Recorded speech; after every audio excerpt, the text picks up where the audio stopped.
In this video, I'm going to show you how to fix Messenger unable to load camera roll. So first go to settings, apps, and here you want to go to Messenger. Search for Messenger, and here you're going to go to storage and clear cache and then clear data. Don't worry, this won't delete any of your personal data. So after you do this, you can now go here. So go here at the top where you see permissions and make sure you enable all permissions for the app, and then you can go back here and go and check if this fixes your issue. If this doesn't fix your issue, then you're gonna go to Play Store and search for Messenger,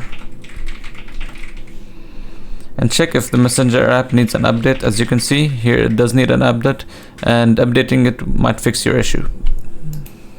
So as you can see, I just updated it, and hopefully this could fix your issue. If this still doesn't fix your issue, then what you can do is basically try to uninstall and reinstall the app, or check if there's an issue with your internet, and hopefully this will fix your issue. Make sure to leave a like and subscribe.